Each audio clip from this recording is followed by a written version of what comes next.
जी अस्सलाम वालेकुम। कैफ 6 आज के लेक्चर का आगाज़ करते हैं। Lecture number 74। आज के लेक्चर में हम स्टडी करेंगे रिस्क मैनेजमेंट किसकी, कमोडिटी रेट रिस्क। चूँकि अब दरमियान में 4-5 दिन ईद की छुट्टियों का गैप आ गया तो शायद आप कुछ कंसेप्ट ऐसे हों जो हमने पहले पढ़े हैं लेकिन आप भूल चुके हो, तो क्विक रिवीजन करना चाहता हूँ पूरे चैप्टर की और फिर उसके बाद स्टार्ट करेंगे हम आज का लेक्चर, ताकि लिंक भी हो जाए कि हम किस जगह पे खड़े हैं इस वक्त। हमने स्टडी किया फाइनेंशियल रिस्क मैनेजमेंट के चैप्टर में, चैप्टर 14 में स्टार्ट में हमने ये देखा कि कोई भी कंपनी डिफरेंट टाइप्स के ट्रांजैक्शंस करती हैं। उनमें से 3 तरह की ट्रांजैक्शन ऐसी होती हैं जिसमें फाइनेंशियल रिस्क इन्वॉल्व होता है। फाइनेंशियल रिस्क का मतलब ये है कि मार्केट में रेट्स के चेंज होने की वजह से कंपनी के ऊपर फ़र्क पड़ेगा, उसकी प्रॉफिटेबिलिटी के ऊपर उसे नुकसान हो सकता है। ठीक है, इसे फाइनेंशियल रिस्क कहते हैं। इसका कंपनी के ऑपरेशन से ताल्लुक नहीं होता, यानी इसमें कंपनी का फॉल्ट नहीं है। जैसे अगर मार्केट में कोई फॉर एग्जांपल इंटरेस्ट रेट बढ़ जाता है, मार्केट में कोई रॉ मटेरियल की प्राइसेस बढ़ जाती है, तो इसमें कंपनी की अपनी एफिशिएंसी का ताल्लुक नहीं होता उससे, लेकिन बहरहाल कंपनी इफेक्ट ज़रूर होती है। इसीलिए कंपनी के अंदर कोई ना कोई ऐसा डिपार्टमेंट मौजूद होना चाहिए जो इस तरह के रिस्क की मैनेजमेंट करे। ये 3 तरह के रिस्क होते हैं, हमने स्टडी किए थे। एक है कमोडिटी रेट रिस्क, एक है एक्सचेंज रेट रिस्क और एक है interest rate risk. Commodity rate risk क्या है कि मार्केट में जो हम चीज़ बाय कर रहे हैं या सेल कर रहे हैं उसका रेट चेंज हो जाए। वो चेंज फेवरेबल भी हो सकता है, वो चेंज अनफेवरेबल भी हो सकता है। जैसे अगर हमने किसी चीज़ को सेल करना है और मार्केट रिस्क ये है कि हम जो चीज़ प्रोड्यूस कर रहे हैं वो फॉर एग्जांपल महीने बाद फिनिश गुड में कन्वर्ट होगी, फॉर एग्जांपल या हफ्ते बाद होगी। इवन रिस्क उसमें यह है कि उसका रेट चेंज हो सकता है। जैसे अगर जिस चीज़ को हमने सेल करना है उसका रेट कम हो जाए फ्यूचर में, यह है हमारा कमोडिटी रेट रिस्क। उसका रेट बढ़ भी सकता है, फेवरेबल भी हो सकता है, लेकिन कंपनी इंटरेस्टेड फेवरेबल में नहीं होती, बल्कि जो अपना उनका रिस्क होता है कि रेट कम हो जाएगा, इस रिस्क को मैनेज करना चाहती है कंपनी। इसी तरह ये याद रखिएगा कि सेल प्राइस फ्यूचर में इंक्रीज भी हो सकती है, डिक्रीज भी हो सकती है। इसी तरह इंटरेस्ट रेट रिस्क में क्या रिस्क था कि कंपनी जो कि बैंक से लोन लेना चाह रही है, ठीक है, महीने बाद या 2 महीने बाद या 3 महीने बाद, कि तो बैंक का जो इंटरेस्ट रेट है वो हो सकता है कि इंक्रीज हो जाए। और अगर कंपनी ने कोई सरप्लस है कंपनी के पास, उसने डिपॉजिट करवाना है बैंक में, तो रिस्क क्या होगा कि इंटरेस्ट रेट डिक्रीज हो जाए। इस तरीके से एक्सचेंज रेट रिस्क में क्या है कि अगर इंपोर्ट या एक्सपोर्ट कर रही है कंपनी तो उसके रेट चेंज हो सकते हैं। जैसे अगर एक्सपोर्ट कर रही है तो रिस्क है कि फॉरेन करेंसी डीवैल्यू हो जाएगी, एक्सचेंज रेट कम हो जाएगा। और अगर इंपोर्ट कर रही है, डॉलर में पेमेंट करनी है, तो इसमें रिस्क क्या है कि फॉरेन करेंसी इंक्रीज हो जाएगी, बढ़ जाएगी। ठीक है, तो ये डिफरेंट टाइप्स ऑफ रिस्क है जिनको हमने 3 तरह से क्लासिफाई किया, commodity rate risk, exchange rate risk और interest rate risk. One by one अब हम इन तीनों को स्टडी कर रहे हैं और सीख रहे हैं कि किस तरीके से इनको मैनेज किया जा सकता है। स्टार्ट में आपको याद होगा, इस चैप्टर के स्टार्ट में मैंने आपको बताया था, सिर्फ नाम बताए थे कि किस तरीके से हेजिंग स्ट्रेटेजीज हम इंप्लीमेंट करते हैं। तो कमोडिटी रेट रिस्क के लिए 2 हेजिंग स्ट्रेटेजीज बताई थी, कौन कौन सी, forward and futures. Interest rate risk के लिए 3 हेजिंग स्ट्रेटेजीज बताई थी, फॉरवर्ड, फ्यूचर्स और ऑप्शंस। और जो एक्सचेंज रेट रिस्क है इसके लिए 4 हेजिंग स्ट्रेटेजीज बताई थी, फॉरवर्ड, फ्यूचर, ऑप्शंस और मनी मार्केट हेज। फॉरवर्ड में अगर हम बात करें एक्सचेंज रेट रिस्क की, तो उसमें फॉरवर्ड कॉन्ट्रैक्ट के जरिए से कैसे हेजिंग की जाती है, हम आज के दिन डिसाइड कर लेते हैं, बैंक के पास साथ बैठ के रेट फिक्स कर लेते हैं कि सर हमें for example foreign currency receive होगा, बताइए किस रेट के ऊपर हम आपको सेल करें उस वक्त। ठीक है, वो रेट हम एग्री कर लेते हैं। लेकिन इसमें आपने ये नोट किया होगा कि जब हम करेंसी एक्सचेंज करने की बात करते हैं, किसकी बात करते हैं, करेंसी एक्सचेंज करने की बात करते हैं, तो फॉरवर्ड रेट में 2 तरह के रेट्स होते हैं। फिर सुन ले, जब हम करेंसी एक्सचेंज करने की बात करते हैं तो फॉरवर्ड कॉन्ट्रैक्ट में, फॉरवर्ड रेट में 2 तरह के रेट्स होते हैं। एक होता है बाइंग रेट, एक होता है सेलिंग रेट। और ये बाइंग और सेलिंग का नाम बैंक के पॉइंट ऑफ व्यू से रखा गया। ठीक है, बाइंग रेट नॉर्मली दो रेट्स दिए होते हैं, एक लोअर रेट होता है, एक हायर रेट होता है। लो रेट कौन सा है? बाइंग रेट, जिस रेट पे बैंक हमसे फॉरेन करेंसी बाय करेगा। और जो हायर वाला रेट होता है वो कौन सा है? सेलिंग रेट, जिस पे बैंक हमें फॉरेन करेंसी सेल करेगा। अगर हमने फॉरेन करेंसी रिसीव करनी है, एक्सपोर्ट की थी, रिसीव करनी है, तो बैंक हमें कौन सा रेट अप्लाई होगा इस ट्रांजैक्शन के ऊपर? बाइंग। कौन सा रेट अप्लाई होगा? बाइंग रेट, क्योंकि बैंक बाय कर रहा है। और अगर हमने पेमेंट करनी हो और बैंक से कहें सर हमने डॉलर पे करना है, बताइए क्या रेट देते हैं, बैंक अगेन दो रेट कोट करेगा, उसमें कौन सा अप्लाई होगा? सेलिंग, यानी हायर वाला रेट। क्लियर? ये हमने फॉरवर्ड कॉन्ट्रैक्ट में स्टडी। फ्यूचर्स में हमने क्या स्टडी किया था कि फ्यूचर्स फॉरवर्ड ही की तरह होते हैं, फर्क क्या है सिर्फ कि इनका एक स्टैंडर्ड साइज होता है। यानी अगर आप फॉरेन करेंसी चाहते हैं तो आप 1,75,850 का फॉरवर्ड कॉन्ट्रैक्ट भी बना सकते हैं डॉलर का, कि सर हमें इतनी क्वांटिटी।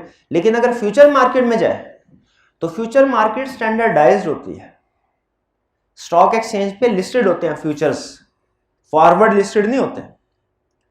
तो फ्यूचर्स का कॉन्ट्रैक्ट हमें स्टैंडर्डाइज्ड मिलता है। वो डिपेंड करता है, वो डिफरेंट साइज है। जैसे $10,000 का एक कॉन्ट्रैक्ट भी हो सकता है, 50,000 का भी हो सकता है, 1 लाख का भी हो सकता है। तो हमने फ्यूचर्स में और ऑप्शंस में, फ्यूचर और ऑप्शंस, ये चूंकि दोनों चीजें, दोनों जो टाइप हैं डेरिवेटिव्स की, या यूं कह लीजिए हेजिंग टेक्निक्स हैं, ये दोनों तरह के कॉन्ट्रैक्ट स्टॉक एक्सचेंज में लिस्टेड होते हैं। इनका साइज स्टैंडर्डाइज होता है। आपको यहां तो 7 कॉन्ट्रैक्ट्स पकड़ने हैं या 8 कॉन्ट्रैक्ट्स पकड़ने हैं। 7.25, 7.5, 7.25 का कॉन्ट्रैक्ट आप नहीं ले सकते फ्यूचर्स में और ऑप्शंस में। फॉरवर्ड में कर सकते हैं आप। ठीक है, तो हमने फ्यूचर्स में फिर क्या सीखा कि फ्यूचर में नंबर ऑफ कॉन्ट्रैक्ट्स को हम बाय करते हैं और फिर उसके मुताबिक गेन कैलकुलेट करते हैं।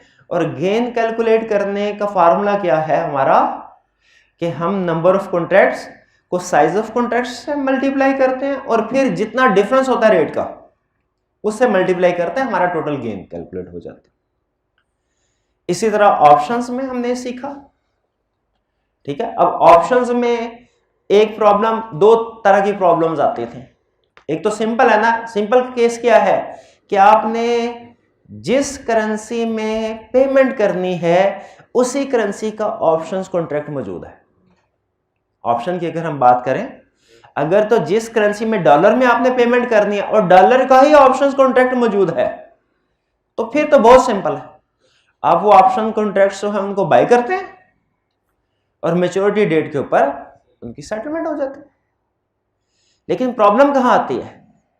जब पेमेंट करनी है आपने फॉरेन करेंसी में और ऑप्शंस कॉन्ट्रैक्ट मौजूद है लोकल करेंसी में। या एक और पेमेंट आती है कि जब हमारा पूरा कॉन्ट्रैक्ट डिवाइड नहीं होता, जो पूरी पेमेंट है कॉन्ट्रैक्ट से डिवाइड, पेमेंट करनी है फॉर एग्जांपल 75,000 की और ऑप्शन कॉन्ट्रैक्ट है $10,000 का, तो हमारे लिए प्रॉब्लम है, या तो 7 खरीदेंगे या 8 खरीदेंगे कॉन्ट्रैक्ट, 7.5 नहीं खरीद सकते। तो इसमें हमारे पास 2 ऑप्शंस होती हैं। क्वेश्चन में अगर स्पेसिफाई ना करें तो जो मर्जी कर ले। 2 ऑप्शन, पहली ऑप्शन क्या है कि आप राउंड ऑफ कर लें 7 या 8 जो क्लोजेस्ट है, और दूसरी ऑप्शन क्या होती है कि लोअर यानी 7 का आप बाय ऑप्शंस के जरिए कॉन्ट्रैक्ट बाय कर लें और जो हायर बाकी रह जाता है रिमेनिंग उसको फॉरवर्ड के जरिए से हेजिंग कर लें। इसका भी हमने क्वेश्चंस किए थे 2, रिसीवेबल का अलहदा किया था और पेबल्स का अलहदा किया था। ये क्वेश्चन खास तौर पे आपने जरूर अटेम्प्ट करना है, किया है ना पहले? ठीक है, उसके बाद दोबारा आपने करने आज अगले 1-2 दिन में। इस वीक में आपने ऑप्शंस रिसीवेबल और पेबल के क्वेश्चन, दोनों क्वेश्चन रिसीवेबल का भी पेबल लाजमी अटेम्प्ट करना है। क्लियर? यहां तक कोई क्वेश्चन, कोई प्रॉब्लम नहीं। मैंने अभी तक क्या किया, अभी तक के लेक्चर में आपको ओवरव्यू दिया, कितनी तरह के टाइप्स ऑफ रिस्क होते हैं, उनके लिए हेजिंग स्ट्रेटजीज क्या हैं, और फिर एक ब्रीफ सा ओवरव्यू आपको दे दिया कि हम एक्सचेंज रेट रिस्क को किन तरीकों से मैनेज कर सकते हैं। आज के लेक्चर में हम स्टडी करेंगे commodity rate risk. Commodity rate risk एक तो आसान है, बहुत आसान है, और दूसरा इसमें जो कंसेप्ट यूज होने हैं वो हम पहले पढ़ चुके हैं एक्सचेंज रेट रिस्क में। ठीक है, इंटरेस्ट रेट रिस्क में भी इसी तरह होगा कि उसमें कंसेप्ट पहले पढ़ चुके हैं, लेकिन उसमें कुछ कैलकुलेशंस होती हैं इंटरेस्ट की, जिसकी वजह से थोड़ा सा वो कैलकुलेशन ऐड हो जाती है इंटरेस्ट रेट रिस्क मैनेजमेंट में, वरना उसमें भी जो कंसेप्ट यूज होने आप पढ़ चुके हैं। तो कमोडिटी रेट रिस्क में भी क्या आपको बताया कि इसमें जो एक तो ये इजी है रिस्क मैनेजमेंट, और दूसरा कंसेप्ट क्या बताया कि इसमें जो चीजें जो टर्म्स यूज होनी है वो आप पहले पढ़ चुके हैं। किसमें? एक्सचेंज रेट रिस्क में। लेकिन फिर भी उसको एक दफा क्विकली अंडरस्टैंड करते हैं ताकि हमें पता चल जाए कि इसमें यूज क्या होना है। फॉरवर्ड कॉन्ट्रैक्ट क्या? अच्छा, ये ध्यान में रखिएगा, फॉरवर्ड कॉन्ट्रैक्ट कमोडिटी का भी है, फॉरवर्ड कॉन्ट्रैक्ट एक्सचेंज रेट का भी है, फॉरवर्ड कॉन्ट्रैक्ट इंटरेस्ट रेट का भी है। लेकिन इसमें जो इंफॉर्मेशन होगी उसकी नेचर चेंज हो जाती है। जैसे एक्सचेंज रेट में, ये जो एक्सचेंज रेट रिस्क मैनेजमेंट करते हैं, इसमें हमें फॉरवर्ड में वो हो सकता है कि 2 रेट दे। नॉर्मली कितने रेट? 2 रेट देता था ना, बाइंग और सेलिंग। इंटरेस्ट रेट में भी हमें वो 2 रेट दे, और लेकिन जो हमारी रिस्क मैनेजमेंट है कमोडिटी की, इसमें सिर्फ 1 रेट देगा। तो ये ध्यान में रखिएगा, फॉरवर्ड कॉन्ट्रैक्ट हर केस में एक जैसा नहीं होगा। जैसे अगर एक्सचेंज रेट में फॉरवर्ड की बात करें तो फॉरवर्ड कॉन्ट्रैक्ट में जो रेट्स कोट किए जाएंगे वो एक्सचेंज के होंगे, फॉरेन करेंसी एक्सचेंज के होंगे। इंटरेस्ट रेट रिस्क में फॉरवर्ड कॉन्ट्रैक्ट की बात करेंगे, उसमें जो रेट कोट किए जाएंगे वो इंटरेस्ट रेट के होंगे, रेट ऑफ इंटरेस्ट होगा। एक्सचेंज रेट और चीज है, इंटरेस्ट रेट और चीज है। भाई बात समझ रहे हैं? इंटरेस्ट रेट और एक्सचेंज रेट और इंफॉर्मेशन है। जब हमें वो एक्सचेंज रेट की रिस्क मैनेजमेंट करवाएगा तो फॉरवर्ड कॉन्ट्रैक्ट में के अंदर क्या इंफॉर्मेशन देगा कि एक्सचेंज रेट ही है। आज के दिन आपको 1 मंथ फॉरवर्ड का ये रेट कोड किया गया, वो एक्सचेंज रेट होगा। जब इंटरेस्ट रेट की मैनेजमेंट करवाएगा तो वो इंफॉर्मेशन क्या होगी? Interest rate. और कमोडिटी रेट रिस्क में जब मैनेजमेंट करवाएगा, कमोडिटी का मतलब क्या है कि कोई भी चीज जो आप सेल कर रहे हैं या आपने बाय करनी है, ठीक, इन्वेंट्री है फॉर एग्जांपल आपकी, उसमें फॉरवर्ड कॉन्ट्रैक्ट में क्या इंटरेस्ट रेट देगा? नहीं, हम इंटरेस्ट को तो मैनेज कर ही नहीं रहे, एक्सचेंज रेट देगा। एक्सचेंज रेट को भी मैनेज नहीं कर रहे। क्या रेट देगा? आप जिस कमोडिटी में डील कर रहे हैं उसकी सेल या परचेज प्राइस वो देगा। तो इंफॉर्मेशन चेंज होगी, नेचर ऑफ द कॉन्ट्रैक्ट वही रहेगी। नेचर ऑफ द कॉन्ट्रैक्ट क्या है कि फॉरवर्ड कॉन्ट्रैक्ट में आप आज बैठ के किसी पार्टी के साथ एग्री कर रहे हैं कि महीने, 2 महीने, 3 महीने के बाद आप इस रेट के ऊपर उससे ये डील करेंगे। नेचर यही है। एक्सचेंज रेट में भी यही था, इंटरेस्ट रेट में भी यही होगा। बैंक के साथ आज बैठ के एग्री कर रहे होंगे, भैया 3 महीने के बाद हमें लोन चाहिए, क्या रेट ऑफर करते हो? बैंक रेट ऑफर करेगा, हम कहेंगे ठीक है लॉक करो इसको, 3 महीने बाद इस रेट के ऊपर आपसे लोन उठाएंगे। एक्सचेंज रेट में भी फॉरवर्ड में इसी तरह करते हैं, रेट आज एग्री करते हैं, भाई 3 महीने बाद इस रेट के ऊपर आपसे डॉलर उठाएंगे। कमोडिटी में भी यही एग्री कर रहे हैं नेचर, आज के दिन एग्री कर, भाई 3 महीने बाद ये चीज हम आपको इस रेट पे सेल करेंगे या इस रेट पे बाय करेंगे। नेचर ऑफ द कॉन्ट्रैक्ट वही है, लेकिन जो अंडरलाइंग वेरिएबल है वो चेंज हो रहा है। एक्सचेंज रेट में वो एक्सचेंज रेट था, इंटरेस्ट रेट में इंटरेस्ट रेट था, कमोडिटी रेट रिस्क में वो सेल प्राइस या परचेज प्राइस है। तो कह रहे फॉरवर्ड कॉन्ट्रैक्ट फॉर कमोडिटी ये क्या है? ये एक कॉन्ट्रैक्ट है टू सेल और बाय। ये नोट कीजिए, टू सेल यानी आप सेलिंग का भी एग्रीमेंट कर सकते हैं, बाइंग का भी कर सकते हैं। जैसे फॉरेन करेंसी रिसीवेबल का भी था, फॉरेन करेंसी पेबल का भी था। तो यहां पे कमोडिटी को सेल का भी एग्रीमेंट कर सकते हैं, परचेज का भी, दोनों की हेजिंग कर सकते हैं। टू बाय कमोडिटी, कमोडिटी कुछ भी हो सकती है, ऑयल, गोल्ड, वेट, कुछ भी हो सकती है।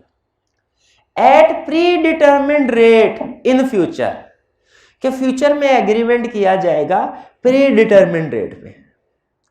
यानी हम एग्रीमेंट अगर ये करें कि महीने बाद, 2 महीने बाद आपको आज का जो फिक्स रेट हुआ है इसके ऊपर ये चीज सप्लाई करेंगे, ये फॉरवर्ड।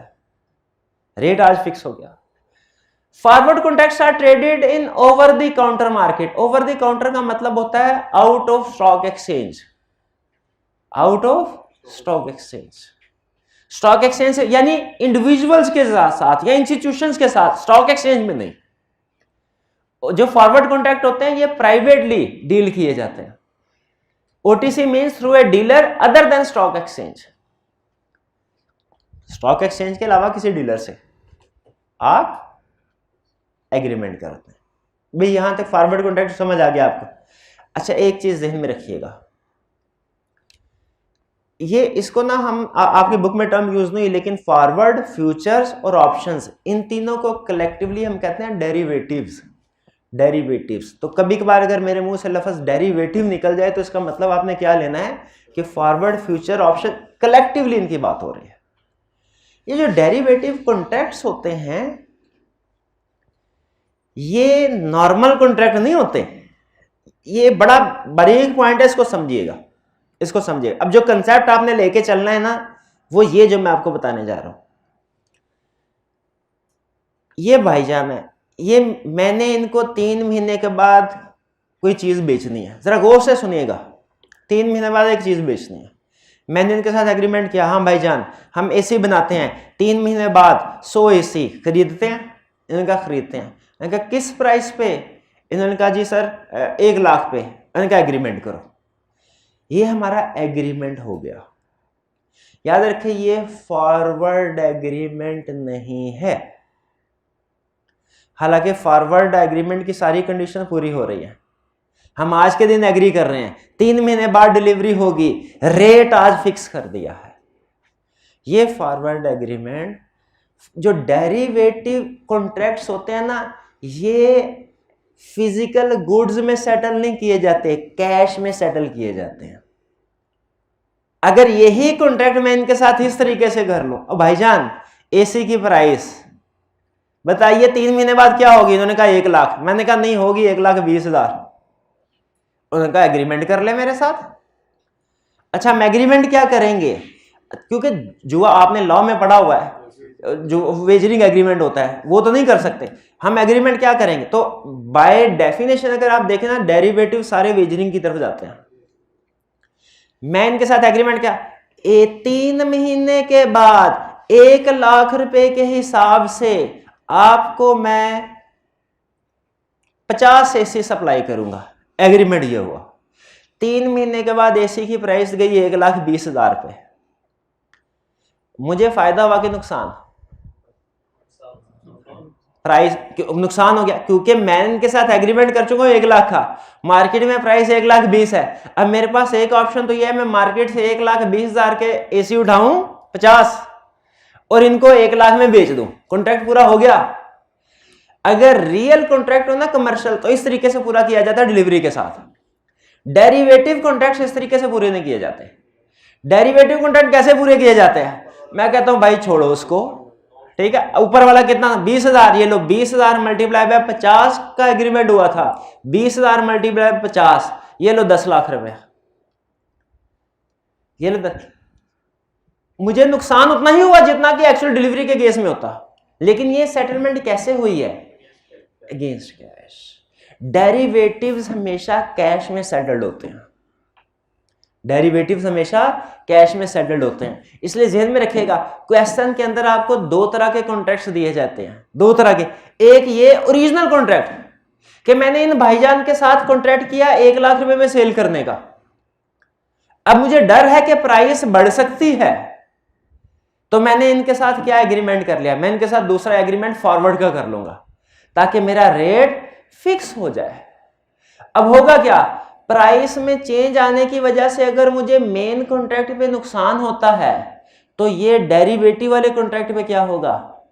फायदा होगा। मेरा इधर का गेन उधर के लॉस को सेट ऑफ कर देगा। और इसी तरह अगर मुझे इस मेन कॉन्ट्रैक्ट में फायदा होता है तो चूंकि मैं फॉरवर्ड कॉन्ट्रैक्ट लॉक कर चुका हूं तो मेरा ये वाला फायदा मेन कॉन्ट्रैक्ट का फॉरवर्ड वाले कॉन्ट्रैक्ट के लॉस के साथ सेट ऑफ हो जाएगा। यानी डेरिवेटिव सिक्योरिटीज, डेरिवेटिव कॉन्ट्रैक्ट आपकी सेल प्राइस को, आपके एक्सचेंज रेट को, आपके इंटरेस्ट रेट को फिक्स कर देते हैं, लॉक कर देते हैं। फिर चाहे मार्केट में रेट में चेंज फेवरेबल आए या अनफेवरेबल आए, आपको इससे फर्क नहीं पड़ेगा। फेवरेबल चेंज आया तो प्रॉफिट जो था आपका मेन कॉन्ट्रैक्ट पे वो फॉरवर्ड के लॉस के साथ सेटअप होगा, और अगर अनफेवरेबल चेंज आया तो जो contract main contract commercial contract का लॉस है वो आपके डेरिवेटिव के बेनिफिट के साथ सेटअप हो जाएगा। भाई ये बात समझ आ रही है आपको? ठीक है। कुछ जगहों पे ये लिखा हुआ है कि फॉर जो डेरिवेटिव्स कॉन्ट्रैक्ट है इनमें गुड्स को भी डिलीवर किया जा सकता है, कैश की भी सेटलमेंट हो सकती है। ठीक है, लेकिन आपने जो कंसेप्ट बनाना है, जो मैं आपका कंसेप्ट बना रहा हूं, वो हमेशा क्या बनाना है कि जो डेरिवेटिव्स हैं फॉरवर्ड फ्यूचर, इनकी सेटलमेंट हमेशा कैश में होगी। मेन कॉन्ट्रैक्ट को लादा रखना है, डेरिवेटिव का। भाई क्लियर हो गई ये बात? अब चलते हैं। अब अगर ये समझ आ गया बाकी आसान है। नेक्स्ट, फॉरवर्ड कॉन्ट्रैक्ट क्लियर हो गया। फीचर्स ऑफ, कह रहा है फॉरवर्ड कॉन्ट्रैक्ट के फीचर सुन लो, क्या क्या फीचर्स है। There are two parties in a forward contract, that is seller and buyer. Forward contract में दो पार्टी, यानी अगर मैं एग्रीमेंट करूं कि मैं आपको 50 एसी सेल करूंगा, तो मैं कौन हूं? सेलर, और ये कौन है? बायर। जाहिर है जब कभी सेलर होगा दूसरे कोई ना कोई बायर तो होगा, लेकिन हम अगर एग्रीमेंट टू सेल है तो हम सेलर हैं, और एग्रीमेंट टू बाय है तो बायर। फिर कह रहा है the date specified in the contract on which the trade will take place is called the maturity date of the contract. Maturity date का कंसेप्ट तो आपको पता ही है। मैच्योरिटी डेट, इसको हम एक्सचेंज रेट में एक्सपायरी डेट भी कहते हैं। मैच्योरिटी डेट को हम एक्सपायरी डेट भी कह सकते हैं, एक ही बात है, maturity expiry date. Price specified in the contract for trade is called the delivery price in the contract, कि जिस प्राइस पे गुड्स को डिलीवर किया जाएगा। और ऑप्शंस के कॉन्ट्रैक्ट में हमने इसे क्या नाम दिया था? Strike price. Strike price. A forward contract are customise, अच्छा ये सबसे अहम बात है, फॉरवर्ड कॉन्ट्रैक्ट आर कस्टमाइजेबल, यानी as compare to future parties to the contract decide the terms of forward contract. Parties आपस में डिसाइड करती हैं कि किस क्वांटिटी में। टर्म्स ऑफ द कॉन्ट्रैक्ट में सबसे अहम चीज है क्वांटिटी क्या होगी, साइज क्या होगा कॉन्ट्रैक्ट का, कितने यूनिट का। फ्यूचर्स में ये स्टैंडर्डाइज साइज होता है, जबकि फॉरवर्ड में कस्टमाइजेबल। कस्टमाइजेबल का मतलब कर सकते हैं। There is possibility of default risk for both parties. Forward चूंकि इंडिविजुअल प्राइवेट पार्टी के साथ होता है, स्टॉक एक्सचेंज पे लिस्टेड नहीं होता, तो इसमें बाज़ औक़ात अगर नॉर्मली तो पार्टी कोई नहीं भागती, लेकिन बाज़ औक़ात अगर रेट में बहुत ज्यादा फ्लक्चुएशन आ जाए पार्टी भाग भी सकती है। डिफॉल्ट रिस्क इसमें कुछ ना कुछ होता है, फ्यूचर्स में डिफॉल्ट रिस्क नहीं है इतना। नेक्स्ट स्टेप्स, अच्छा ये एग्जाम पॉइंट ऑफ व्यू से आपके लिए सबसे अहम चीज क्या होता है? Format, steps. और स्टेप्स तकरीबन कमोबेश सबके एक जैसे हैं, ठीक, किसी के कम किसी के ज्यादा, लेकिन अप्रोच सेम रहेगी। Forward steps in forward contract for a commodity. किसी कमोडिटी का आपने फॉरवर्ड कॉन्ट्रैक्ट करना है, इसके स्टेप्स क्या होंगे? Step number 1, what is to be hedge. सबसे पहले लिखे क्वेश्चन में हेज क्या करने जा रहे हैं, कोई ना कोई कमोडिटी होगी। सबसे अहम आपने देखना है सेल को हेज करने जा रहे हैं कि परचेज को। ठीक है, फॉर एग्जाम्पल मैं KFC में बैठा हूं, मैं कहता हूं हमारे बर्गर की प्राइस डाउन जा सकती है, मैं बर्गर सेल प्राइस बर्गर की, मैं सेल ऑफ बर्गर्स को हेज करना चाहता हूं, तो मैं एग्रीमेंट करूंगा सेल का। जो फॉरवर्ड एग्रीमेंट होगा वो एग्रीमेंट टू सेल होगा। और अगर मुझे पता है कि मुझे चिकन चाहिए, रॉ मटेरियल है, पोटैटोस चाहिए मुझे, मैं चिकन या पोटैटो को बाय करने का एग्रीमेंट करता हूं।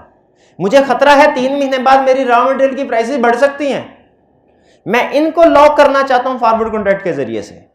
तो ये सेल एग्रीमेंट है कि परचेज एग्रीमेंट? परचेज एग्रीमेंट है। तो आपने यहां पे लिखना है कि आप सेल का एग्रीमेंट करने जा रहे हैं या परचेज का, किसको हेज करने जा रहे हैं, क्योंकि ये नीचे कैलकुलेशन में फर्क डालता है। सेल को एग्री करने जाएं तो फिर sale price minus purchase price, ठीक है, वो फिर प्रॉफिट आएगा। लेकिन अगर परचेज को हेज करने जा रहे हैं तो फिर वो आपका प्रॉफिट कैलकुलेशन में नेगेटिव हो जाता है। तो आपने सेल के परचेज किसको हेज करना है ये लिखना है, sale of X units after 3 months, कितने पीरियड के बाद, थ्रू फॉरवर्ड, फॉरवर्ड के जरिए हेज करने जा, ये हमारा मकसद है। What is to be hedged क्या है, मकसद है। ये हर केस में हम लिखेंगे, यानी फॉरवर्ड के केस में भी, फ्यूचर्स के केस में भी, ऑप्शंस के केस में भी, इंटरेस्ट रेट में भी, एक्सचेंज रेट में भी और कमोडिटी में भी। ये समझ लीजिए उसने आपके क्वेश्चन, आधे क्वेश्चन की इंफॉर्मेशन को यहां पे समराइज कर दिया, इसमें कोई टेक्निकल चीज तो नहीं है। आगे चलते हैं। आपको याद होगा फॉरेन एक्सचेंज में हम करते थे receipt of $500,000 after 3 months through forward या फ्यूचर हेज करने जा रहे थे। स्ट्रेटजी क्या है, सेल करना है कि बाय करना है। यहां पे अगर सेल है तो जो एग्रीमेंट होगा सेल करने का ही होगा ना, और अगर यहां पे बाय होता, एग्रीमेंट बाय करने का होता। एग्जैक्ट क्वांटिटी, एग्जैक्ट से क्या मुराद है, फॉरवर्ड है तो एग्जैक्ट क्वांटिटी है जो होगी। यहां पे जब हम फ्यूचर्स में जाएंगे ना, आप नोट कीजिएगा आपको लफ्ज एग्जैक्ट नहीं मिलेगा, हाँ स्टैंडर्डाइज्ड। फ्यूचर्स हमेशा स्टैंडर्डाइज्ड होते हैं, फ्यूचर्स हमेशा स्टैंडर्डाइज्ड होते हैं, वो चाहे इंटरेस्ट रेट में हो, चाहे कमोडिटी में, चाहे एक्सचेंज में। Exact quantity eight the rate of agreed rate, ये है वो रेट है जिसको हमने लॉक कर दिया, जिस पे एग्रीमेंट कर दिया कि 3 महीने बाद अब इस रेट पे सेल करनी है। अब मार्केट में प्राइस चाहे जमीन पे गिरे या आसमान से जा लगे, हमें इससे कोई फर्क नहीं पड़ता। हमारी जो रेट हमें पड़ेगा वो कौन सा होगा, एग्रीड रेट। लेकिन एक चीज ध्यान में रखिएगा, रिकॉल करवा दूं आपको, ये हम एग्रीमेंट कर रहे हैं फॉरवर्ड का, लेकिन फ्यूचर में जाके जो आपका मेन कॉन्ट्रैक्ट है वो मार्केट प्राइस पे सेटल होगा। मेन कॉन्ट्रैक्ट मार्केट, इस फॉरवर्ड कॉन्ट्रैक्ट का फिर क्या फायदा है, इससे प्रॉफिट या लॉस आपको मिलेगा, जो आपके मार्केट प्राइस को एग्रीड रेट पे ले आता है। ये ध्यान में रखें, दोनों कॉन्ट्रैक्ट अलहदा सेटल होने हैं। ये फॉरवर्ड कॉन्ट्रैक्ट अलहदा सेटल होना है, और जो मेन कॉन्ट्रैक्ट कमर्शियल कॉन्ट्रैक्ट है आपका वो अलहदा सेटल होना है। गेन या लॉस फॉरवर्ड में कैसे कैलकुलेट करेंगे, सिंपल, 3 महीने गुजर गए, फर्ज करें 3 महीने गुजर गए, अब वो रेट आ गया, आज मार्केट का रेट कुछ हो रहा है, आपको यहां तो फॉरवर्ड पे गेन होगा या लॉस होगा। अगर मार्केट में रेट बढ़ गया मार्केट में रेट, तो आपको फॉरवर्ड पे लॉस होगा, agreed rate minus market rate. और अगर मार्केट में रेट कम हो गया तो फायदा होगा। अगर एसी 1 लाख की बजाय 1,20,000 का हो गया तो फिर नुकसान हुआ, हमने सेल करना है, हाँ मार्केट में 1,20,000 का हो गया, अब हमें मार्केट से 1,20,000 का खरीद के सेल करना पड़ेगा लाख पे, नुकसान हो गया। और अगर हमने एग्रीमेंट किया था सेल का, मार्केट में एसी का रेट 80,000 हो गया, हमें फायदा हो गया। कैसे फायदा हो गया, मार्केट से 80,000 का खरीद के मार्केट रेट पे बाय करके एग्रीड रेट पे सेल करेंगे, तो इसका मतलब ये एग्रीड रेट हमारी सेल प्राइस है, एग्रीड, और मार्केट रेट हमारी बाइंग प्राइस है, ठीक है। लेकिन अगर समझ रहे हो तो ये मैं बता दूं, agreed rate minus market rate ये हमारा प्रॉफिट है। लेकिन अगर यहां पे बाइंग का एग्रीमेंट होता तो फिर ये लॉस हो जाता, क्योंकि बाइंग का मतलब ये होता कि अगर 80,000 का आ गया तो हमें 80,000 की चीज 1 लाख में खरीदना पड़ रही है। लेकिन बहरहाल आपने सेल किया, क्या की बुक में सारे क्वेश्चंस उसने एग्जांपल्स भी और जो सेल्फ टेस्ट क्वेश्चन भी उसने दिया वो सेल का दिया है। ज्यादा प्रैक्टिस सेल में करेंगे, लेकिन बाइंग के लिए भी आप तैयार रहिएगा, कंसेप्ट वही है। कैलकुलेशन ऑफ नेट रिसीट और पेमेंट आफ्टर, अच्छा ये आपने कैलकुलेशन कर ली, इसमें कोई प्रॉब्लम तो नहीं है। फिर कैलकुलेट करना है नेट रिसीट और payment and effective rate calculate करते हैं हम। ये फॉर्मूला हमारा टेबल, एक्सचेंज रेट में आपको इफेक्टिव रेट कैलकुलेट किया था। पहले स्टेप में हमने अपना कमर्शियल कॉन्ट्रैक्ट सेटल करना है जो कि मार्केट रेट पे सेटल होगा। कमर्शियल कॉन्ट्रैक्ट जो भी मार्केट में रेट चल रहा है, ठीक है।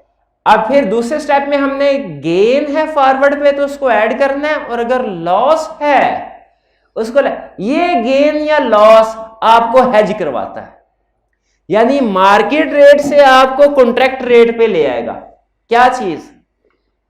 ये गेन या लॉस। क्लियर हुई है बात? चलिए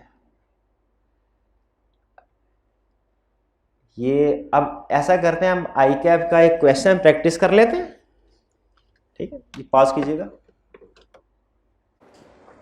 जी। ये क्वेश्चन आपके सामने है, आई कैप की बुक से हमने उठाया, इसको थोड़ा सा चेंज किया है हमने ताकि इसमें 2 रिक्वायरमेंट्स को ऐड कर ले हमने, कंप्रीहेंसिव हो जाए थोड़ा सा। कह रहा है sugar producer estimates 14.55 ton of sugar will be available for sale in 3 months time. क्या एक्सपेक्ट कर रहा है? 3 महीने बाद मेरे पास शुगर होगी कितने टन? 14.55 टन जो उसने सेल करने हैं। अब इसका रिस्क क्या है कि शुगर की सेल प्राइस कम ना हो जाए, कम ना हो जाए। ये सेल को अंडरलाइन कीजिएगा, सेल अहम वर्ड है। कह रहा है following rates, following are relevant information. पहला, sugar price in today's market is 120,000 per ton. ये इंफॉर्मेशन तो इररेलेवेंट है। क्यों?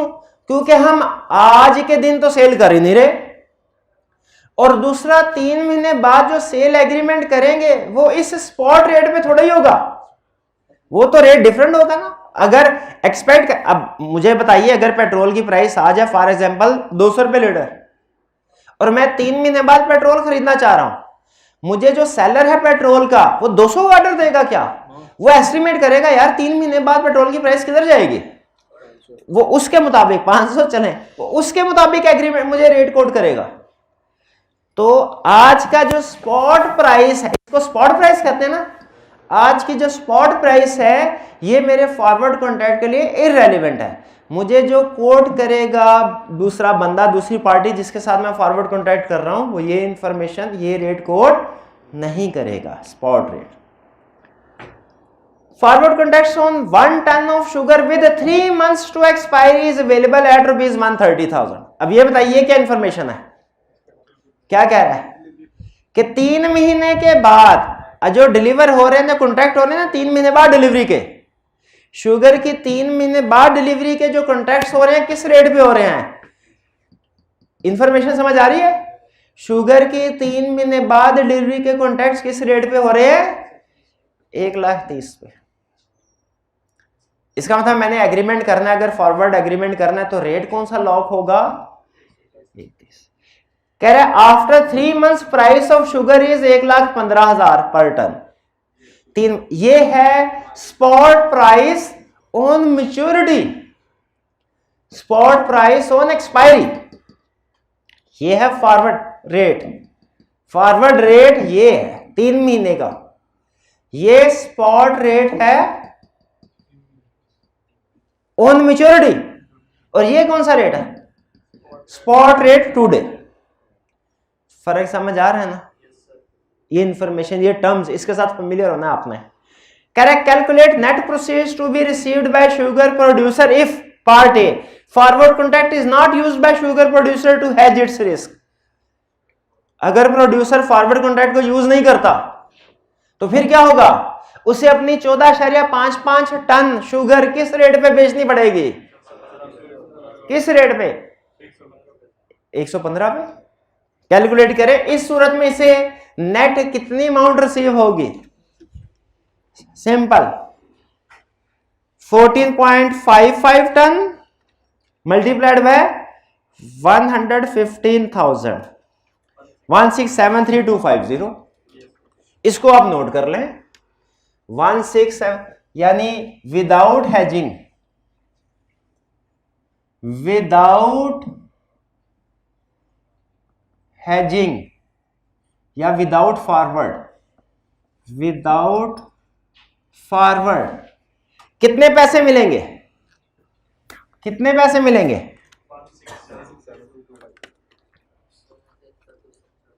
हाँ जी, एक्चुअल प्राइस पे हो रहा होगा ना।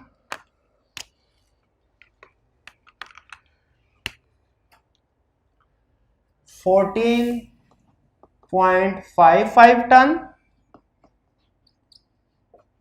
Multiplied by 1,15,000। क्लियर? ये 1,30,000 क्यों नहीं यूज किया? 1,30,000 ये तो फॉरवर्ड का रेट है, तो फॉरवर्ड करते तो ये होता, फॉरवर्ड किया ही नहीं। 1,20 क्यों नहीं यूज किया? ये आज का रेट है, बेचना तो 3 महीने बाद है। तो ये आया हमारे पास 1673250, 1673250। इसको नोट कीजिएगा ताकि हम देख ले बाद में हेजिंग से फायदा हुआ कि नहीं हुआ।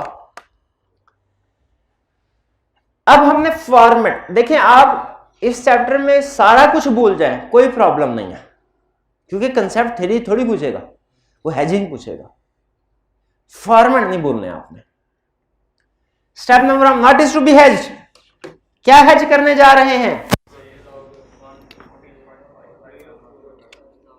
Cell of sugar, sale of 14.55 ton sugar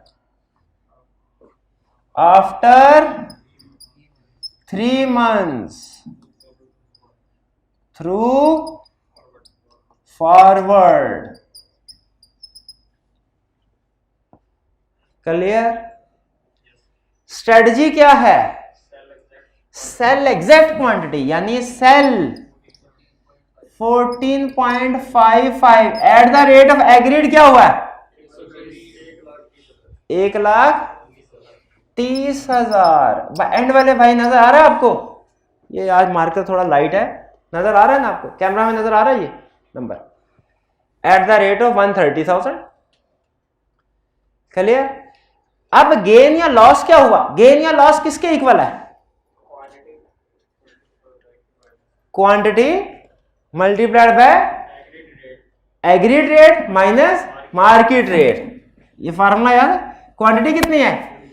14.55 into agree. अच्छा, हमारा एग्री रेट हमारी सेल प्राइस थी कि परचेज प्राइस थी? सेल प्राइस थी। और मार्केट रेट क्या है?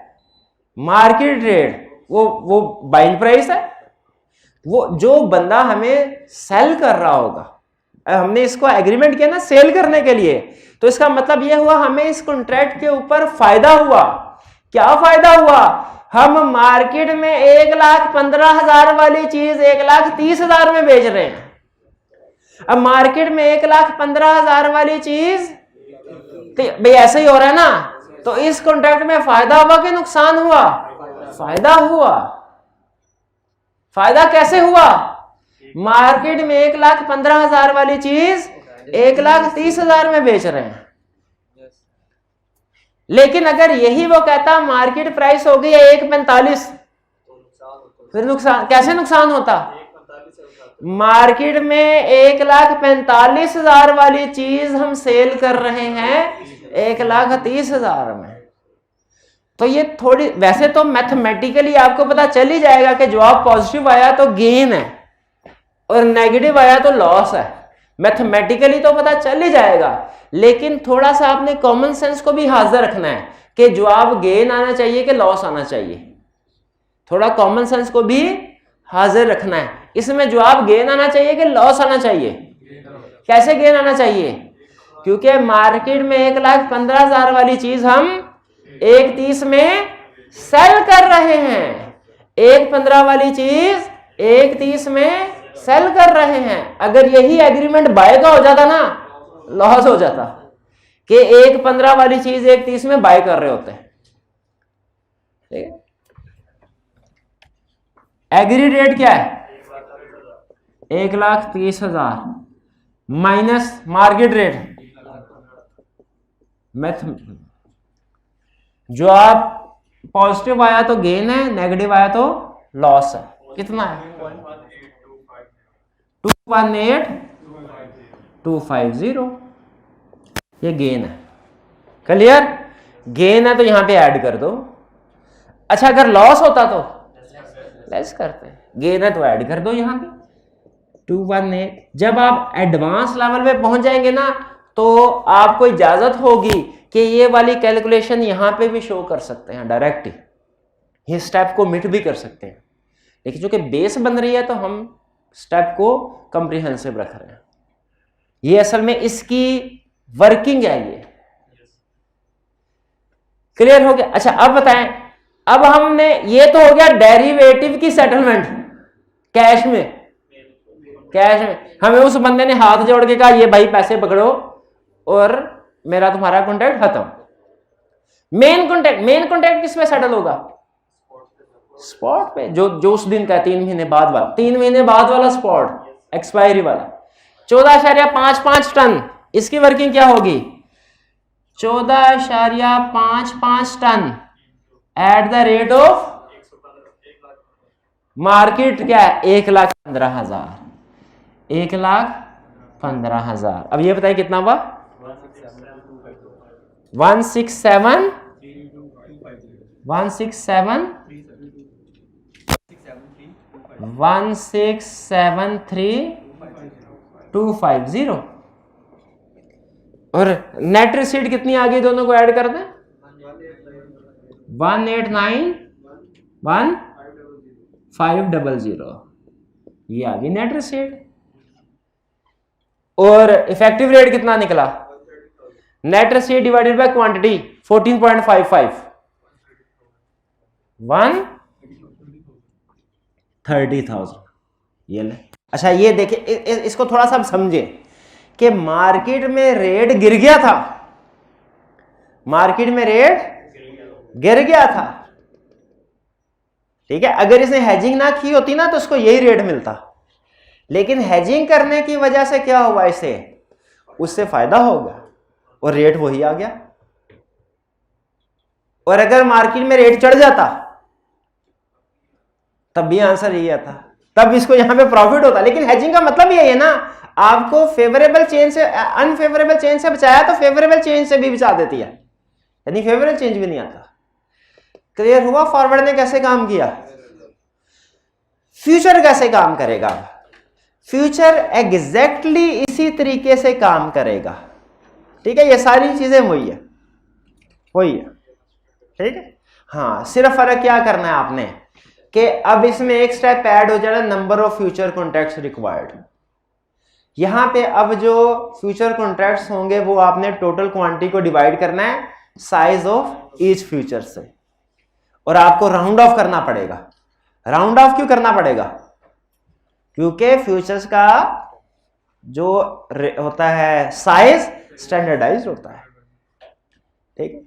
गेन देखे, गेन उसमें तो हमने एग्जैक्ट अमाउंट को मल्टीप्लाई कर दिया था ना, ये कैलकुलेशन बेसिकली वही है। इसमें नंबर ऑफ फ्यूचर को साइज ऑफ फ्यूचर से मल्टीप्लाई, जब इन दोनों से मल्टीप्लाई करते हैं तो आपके पास टोटल क्वांटिटी आ जाती है। ये बेसिकली टोटल क्वांटिटी को ही उसने एक्सपेंड कर दिया दो हिस्सों में। क्यों भला? क्योंकि हमारा साइज स्टैंडर्डाइज्ड है, बाकी सारी कैलकुलेशन वही है।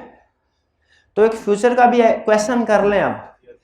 चलिए, अब ये क्वेश्चंस आपके सामने और आपने इसको खुद से अटेम्प्ट करना है पहले, फिर उसके बाद मैं आपके साथ शेयर करूंगा। जी पॉज कीजिएगा। जी अब ये क्वेश्चन आपके सामने है, आपने उन्हीं स्टेप्स को फॉलो करते हुए उन्हीं हेडिंग के साथ इस क्वेश्चन को अटेम्प्ट करना है। आपके पास है 5 मिनट, ठीक है। ये ऑनलाइन वाले स्टूडेंट्स भी इस पॉइंट पे लेक्चर को पॉज कीजिए और इस क्वेश्चन को अटेम्प्ट कीजिए उसी फॉर्मेट के साथ जो मैंने आपके साथ शेयर किया है। जी फ्यूचर का साइज है 1 टन, लिखा हुआ कहीं पे? ये नहीं लिखा, 1 टन, 1 टन है।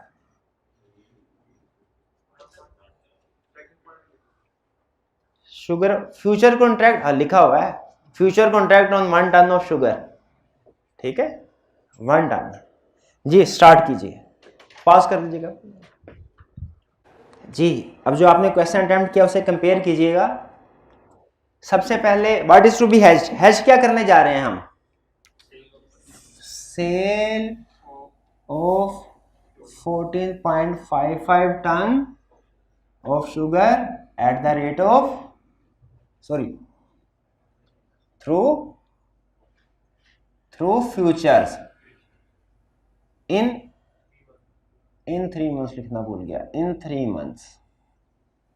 ये हमारा हेजिंग है। हेजिंग नंबर ऑफ फ्यूचर, अच्छा भाई इसमें एडिशनल कंसेप्ट आ गया, नंबर ऑफ फ्यूचर कितना रिक्वायर्ड है, क्योंकि आपको पता है फ्यूचर का स्टैंडर्डाइज साइज होता है, कितना साइज है 1 टन, उससे बताया हुआ है एक फ्यूचर कॉन्ट्रैक्ट का साइज है 1 टन और हमारे पास 14.55 टन शुगर है। तो यहाँ तो अगर कैलकुलेट करें 14.55 divided by 1 is equal to 14.55, या तो 14 कॉन्ट्रैक्ट कर सकते हैं या 15, तो राउंड ऑफ कर लें, बेहतर ये होता है कि अपर की तरफ चले जाएं, ठीक है। अगर हमारे पास फॉरवर्ड की भी ऑप्शन होती है ना, उसने फॉरवर्ड कॉन्ट्रैक्ट की भी, हम 14 कॉन्ट्रैक्ट्स फ्यूचर के जरिए से करते हैं, 0.55 का फॉरवर्ड कर लेते हैं, लेकिन वो ऑप्शन नहीं है, हमें सारे के सारे फ्यूचर 14.55 हो नहीं सकता, तो राउंड ऑफ करके क्या कर लें 15, दैट इज 15 फ्यूचर्स। अब हमारी स्ट्रेटजी क्या होगी, स्ट्रेटजी क्या होगी, sell 15 futures at the rate of, agreed rate क्या है, एग्रीड रेट क्या है फ्यूचर का, आज के फ्यूचर कॉन्ट्रैक्ट मंथ तो एक्स्ट्रा एट 130,000, ये फ्यूचर का रेट है 130,000 एट द रेट ऑफ 130,000। अब आ जाए, ये हमने एग्रीमेंट करके सो गए, 3 महीने बाद उठे, हमें पता चला मार्केट प्राइस चेंज हो गई है, क्या करना है, गेन या लॉस कैलकुलेट करना है, किसके इक्वल है गेन या लॉस, क्वांटिटी 15 फ्यूचर, एक फ्यूचर का साइज कितना है 1 ton, multiplied by agreed rate कितना 1,30,000 माइनस मार्केट रेट कितना है 1 लाख। अच्छा मुझे कैलकुलेशन, वैसे तो कैलकुलेशन से भी पता चल जाएगा, पॉजिटिव आई तो गेन, नेगेटिव आई तो लॉस, मुझे खुद से कॉमन सेंस से बताइए गेन आएगा कि लॉस आएगा, गेन आएगा, क्योंकि हमने सेल के मार्केट रेट कम है। अब इसका मतलब है हम 1,15,000 वाली चीज 3 महीने बाद क्या 1,15,000 वाली चीज कितने में बेच रहे हैं 30,000 में, तो 1,30,000 माइनस 1,15,000 करें कैलकुलेशन, 15 इंटू 15 75 150 75 225 2,25,000 क्लियर, ये आएगा हमारा 2,25,000 गेन है, ये याद रखिएगा। अगर लॉस होता तो गेन है 2 लाख, ये तो हमने डेरिवेटिव को सेटल कर दिया कैश में। अब मेन कॉन्ट्रैक्ट की तरफ आ जाए, मेन कॉन्ट्रैक्ट को क्या करना है अब हमने भला 14.55 को हमने सेल करना है मार्केट प्राइस पे, मार्केट प्राइस पे। अब मार्केट प्राइस तो कम हो गई है, हमें तो नुकसान हो गया, कोई बात नहीं, दूसरे कॉन्ट्रैक्ट से फायदा भी तो हुआ है, डेरिवेटिव फॉरवर्ड फ्यूचर इसीलिए तो था। अब इसका क्या आएगी sale 14.55 ton at the rate of 1,15,000, भाई यही है ना, 15 से नहीं करेंगे, 15 तो हमारे फ्यूचर कॉन्ट्रैक्ट, मार्केट में बेचना तो वही है जो आपके पास है, मार्केट में बेचना क्या है क्या 14.55 टन, वो तो मजबूरी की वजह से हमने 15 फ्यूचर, जो दूसरा फ्यूचर वाला कॉन्ट्रैक्ट था वो 15 का था, कमर्शियल कॉन्ट्रैक्ट तो 14.55 का ही होगा ना, ये 14.55 मल्टीप्लाइड बाय 1,15,000 73250 1673,250 ऐड किया 2,25,000 1898,250 और डिवाइड कर दे क्वांटिटी के। अब ये हमें टोटल रिसीट मिली, अगर एक्चुअल रेट निकालना हो हमें इफेक्टिव रेट कितना पड़ा, डिवाइड किससे करेंगे 15 से के 14.55 से 14.55 शाबाश। 130464 क्लियर। ये हमारा क्वेश्चन है। अगर समझ आ गया तो आपसे एक कंसेप्ट वाली बात पूछूं, कंसेप्ट वाली, इसका रेट 1,30,000 क्यों नहीं आया, थोड़ा सा ज्यादा क्यों आया? क्योंकि फ्यूचर पे गेन हुआ हमें, और गेन हालांकि 1,30 पे आना चाहिए था, लेकिन ऊपर वाला जो 0.45 था ना, एक्स्ट्रा खरीदा था खंड, उसकी वजह से थोड़ा सा गेन आ गया। ये इसलिए ताकि एग्जाम में ना आपको थोड़ा बहुत ये जज कर लें कि मेरा क्वेश्चन सही चल रहा है कि नहीं चल रहा, वाकई गेन आना चाहिए था, लॉस तो नहीं आना चाहिए था। इसलिए मैं कह रहा हूँ थोड़ा थोड़ा कॉमन सेंस को भी इस्तेमाल करते जाएं। वैसे तो कैलकुलेशन के मुताबिक चलते जाएंगे, आपको कैलकुलेशन खुद बता देगी, पॉजिटिव है तो गेन है, नेगेटिव है तो लॉस है, लेकिन थोड़ा थोड़ा खुद भी पता होना चाहिए कि फॉरवर्ड में तो एग्जैक्ट रेट आ जाता है, वही इफेक्टिव रेट जिसके ऊपर एग्री करें। फ्यूचर में बाज़ औक़ात रेट का थोड़ा सा फर्क किस वजह से आता है? क्योंकि हमारी क्वांटिटी स्टैंडर्डाइज नहीं होती। ये रेट फर्क एग्जैक्टली फॉरवर्ड होता तो एग्जैक्टली 1,30 रेट आता, फ्यूचर में एग्जैक्टली 1,30 नहीं आया, थोड़ा सा फर्क किस वजह से आया? राउंडिंग ऑफ, फ्यूचर कॉन्ट्रैक्ट को राउंडिंग ऑफ करने की वजह। अच्छा, अब लेकिन एक एग्जांपल आई कैप ने और दिया अपनी बुक में, ये इसकी पिक्चर ले। वैसे तो ये आई कैप का सेल्फ टेस्ट क्वेश्चन 6 है, इसको कर अभी पिक्चर, तो इसका सोल्यूशन आई कैप भी बुक में मौजूद है, लेकिन वो सिर्फ आप फिगर टोटल मैच कीजिए, पूरा सोल्यूशन ना कीजिए। आपको पूरा सोल्यूशन मैं यहां पे दे देता हूं, आपने इस फॉर्मेट के मुताबिक इसको लेके चलना है। ये इसकी पिक्चर ले लें इस सोल्यूशन की, नहीं नजर आ रहा होगा आपको,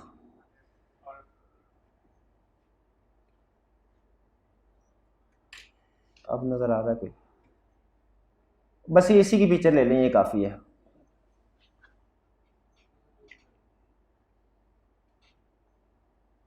ठीक है, 57930 ये आपकी फिगर, ठीक है, ये आपका सोल्यूशन है। क्वेश्चन तस्वीर, अच्छा तस्वीर सोल्यूशन की ले लिया तस्वीर, चले। ये आई कैप का जो रिवाइज्ड वाला नया वाला इस अटेम्प्ट वाला एडिशन है ना, उसमें क्वेश्चन है, पिछले अटेम्प्ट वाले में क्वेश्चन नहीं था। ये ले लें जल्दी तस्वीर, ठीक है जी। चलिए, ये था हमारा आज का लेक्चर। इंशाल्लाह कल फिर हम इंटरेस्ट रेट मैनेजमेंट की तरफ चलेंगे। ठीक, अल्लाह हाफिज।